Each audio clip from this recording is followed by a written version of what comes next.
Hello, welcome to റീമീസ് kitchen. കഴിഞ്ഞ video എല്ലാവർക്കും ഇഷ്ടപ്പെട്ടെന്ന് വിചാരിക്കുന്നു. ലൈക്ക് ചെയ്തു, ഒരുപാട് പേര് ഷെയർ ചെയ്തു, സബ്സ്ക്രൈബ് ചെയ്തു, എല്ലാവർക്കും താങ്ക്സ്.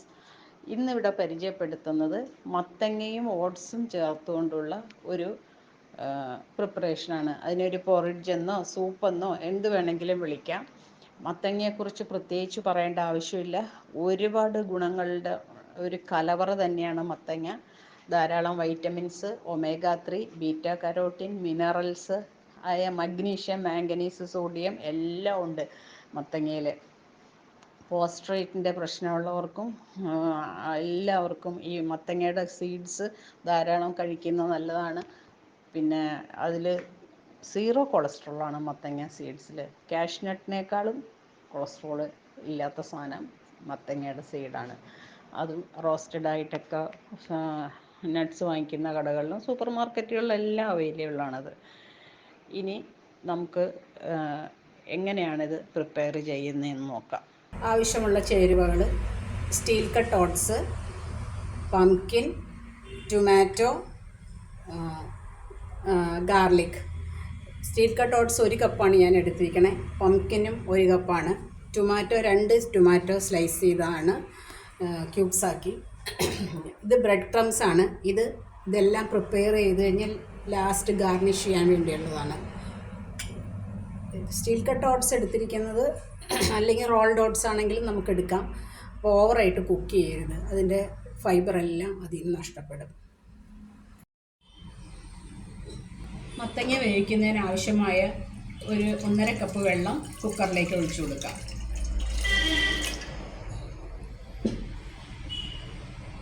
ഇതിലേക്ക് മത്തങ്ങ ഇടാം. ഒരു 1/2 സ്പൂൺ ഉപ്പ് ഇട്ട് കൊടുക്കാം. എന്നിട്ട് കുക്കർ അടിച്ച്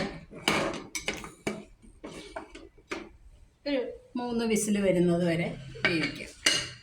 ഇത് കുക്ക് ചെയ്തെടുത്ത ഓട്സാണ്. ഒരു 3 വിസിൽ 4 വിസിൽ വന്നാൽ മതി. ഓട്സ് സ്റ്റീൽ കട്ട് ഓട്സാണ് എടുക്കണമെങ്കിൽ അത് ഓവർനൈറ്റ് ഒന്ന് സോക്ക് ചെയ്യാൻ വെച്ചിട്ട് വെള്ളം ഒഴിച്ച് കുതിരാൻ വെച്ചിട്ട് അതൊരു 3 വിസിൽ വരുന്നവരെ വേവിച്ചെടുക്കണം, ആവശ്യത്തിന് വെള്ളം ചേർത്ത്. ഇതങ്ങനെ വേവിച്ചെടുത്ത ഓട്സാണ്. റോൾഡ് ഓട്സ് ആണെങ്കിൽ അത് ഓവറായിട്ട് കുക്ക് ചെയ്യേണ്ട, വെറുതെ പാത്രത്തിൽ നമ്മൾ വേവിച്ചെടുത്താൽ മതി. പ്രഷർ കുക്ക് ചെയ്യേണ്ട ആവശ്യമില്ല. അത് ഓവറായിട്ട് കുക്ക് ചെയ്താൽ അതിൻ്റെ ഫൈബറെല്ലാം നഷ്ടപ്പെടും. അടുത്തതായിട്ട് ഈ ഗാർലിക്കും തക്കാളിയും ഒന്ന് അരച്ചിട്ട് വരാം. ഒരു 6-7 ഗാർലിക്ക് ഞാൻ എടുത്തിട്ടുണ്ട്. മത്തങ്ങ വെന്തു, അത് നന്നായിട്ടൊന്ന് സ്മാഷ് ചെയ്ത് എടുക്കാം. ആവശ്യമുള്ളവർക്ക് മിക്സിയിൽ അരച്ചും എടുക്കാം. പക്ഷേ ഇങ്ങനെ സ്മാഷ് ചെയ്തെടുക്കുമ്പോൾ അതിൻ്റെ ഫൈബറൊന്നും പോവില്ല. നമ്മുടെ വയറ്റിൽ ഫൈബർ ചെല്ലും. ഫൈബറുള്ള സാധനങ്ങളാണ് കഴിക്കാൻ കൂടുതൽ നല്ലത്. അരയ്ക്കുമ്പോൾ അതിൻ്റെ ഫൈബറെല്ലാം അരഞ്ഞു പോകും. അതിലുള്ള ഓട്സ് വീണ്ടും ഒരു ബൗളിലേക്ക് മാറ്റി ഒന്ന് ഗ്യാസ് ഓണാക്കാം. അതിലേക്ക് നമ്മൾ വേവിച്ചെടുത്ത മത്തങ്ങ, അരച്ചെടുത്ത തക്കാളി, ഗാർലിക്ക് ഇതെല്ലാം ചേർത്ത്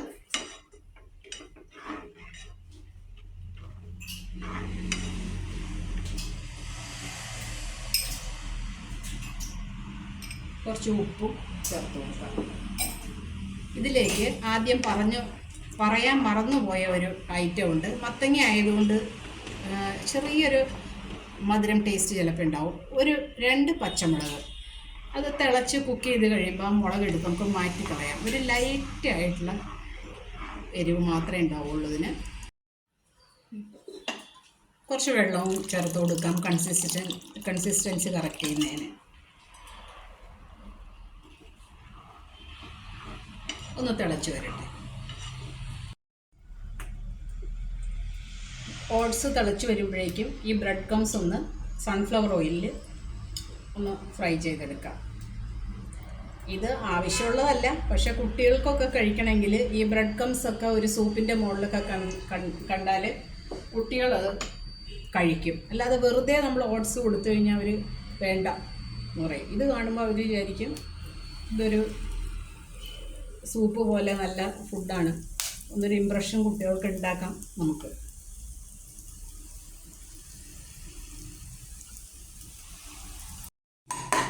ബ്രെഡ് ക്രംസ് നല്ലോണം ഫ്രൈ ആയി വന്നിട്ടുണ്ട്. എണ്ണയിൽ നിന്ന് മാറ്റാം. നമുക്കൊന്ന് കടുക് വറക്കാം. ഞാൻ അല്പം ബട്ടറാണ്, 2 സ്പൂൺ ബട്ടറാണ് എടുത്തിരിക്കുന്നത്. അത് മെൽറ്റായി വരുമ്പോഴേക്കും ഓവറായിട്ട് ഹീറ്റ് ആവണ്ട. അതിന് മുമ്പേ തന്നെ സ്വല്പം കടുകിടാം. അതിലേക്ക് സ്വല്പം ജീരകം ഇടാം.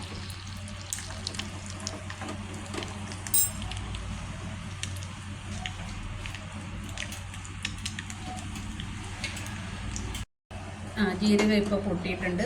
ഇനി അതിലേക്ക് സ്വല്പം ഉള്ളി ഇട്ട് കൊടുക്കാം.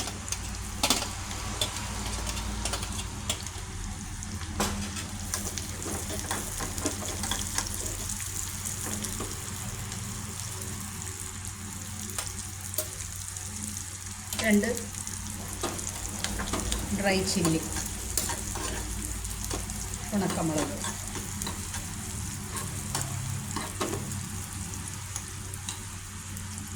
ഉള്ളി മൂത്ത് വന്നിട്ടുണ്ട്. ഇനി അത് നമ്മൾ ഓട്സിലേക്ക് വയ്ക്കാം.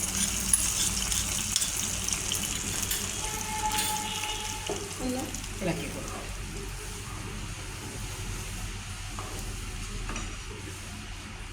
ഇതിൽ നേരത്തെ 2 ഗ്രീൻ ചില്ലി ഇട്ടിട്ടുണ്ട്. അത് നമുക്ക് കഴിക്കുന്ന സമയത്ത് എടുത്ത് മാറ്റാം. ഇത് കുറച്ച് മല്ലിയില തീ ഓഫ് ചെയ്തതിന് ശേഷം ഇതിൽ അരിഞ്ഞിടാം.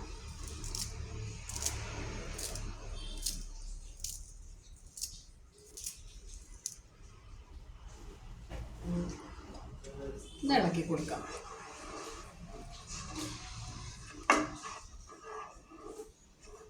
ഇനി ഇത് ബൗളിലേക്ക് സെർവ് ചെയ്യാം. സ്വല്പം പെപ്പർ ഇതിൻ്റെ മുകളിൽ സ്പ്രിങ്കിൾ ചെയ്യാം.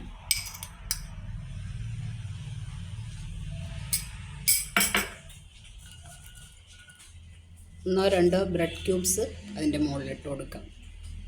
നമ്മുടെ സൂപ്പ് റെഡിയായി. ഓട്സ് റെഡി ആയിട്ടുണ്ട്.